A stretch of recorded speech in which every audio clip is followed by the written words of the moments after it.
hey guys আপোনালোক সকলোকে মোৰ নতুন এটা ভিডিঅ'লৈ স্বাগতম জনাইছোঁ আৰু আজিৰ বতৰ চাওকচোন ইমান ধুনীয়া কৰিছে আৰু আমাৰ ঘৰৰ ফুলজোপা চাওকচোন ইমান ধুনীয়া নহয়নে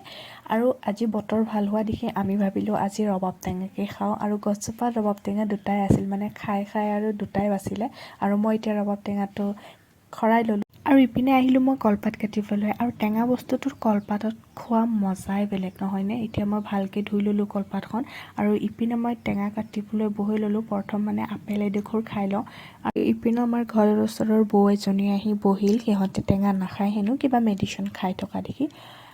আৰু ৰবাব টেঙা খাই কোনে কোনে ভাল পায় কমেণ্ট কৰি জনাবচোন আৰু এনেও টেঙা বস্তুটো দেখিলে চবৰে লোভ লাগে নহয়নে আৰু টেঙা কাটি ভালকৈ নিমখ জলকীয়া মিক্স কৰি ল'লোঁ এতিয়া খোৱাৰহে কথা আৰু টেঙাটো সঁচাই বহুত ভাল লাগিছে আৰু আমাৰ টিকলু পোৱালিকেইটাও মোৰ লগত টেঙা খাবলৈ বহি গৈছে চাওকচোন ইহঁতো মানে বহুত ভাল পাইছে টেঙা খাবলৈ চাওকচোন মানে ইমানেই ভাল পাইছে টেঙাখিনি মানে পাত চেলেকি খাইছে চাওক আৰু আমাৰ এতিয়া টেঙা খোৱা হ'ল আৰু টেঙা খোৱাৰ পিছত চাফ চিকুণটো জৰুৰী মানে চাফা কৰি দিছোঁ একেবাৰে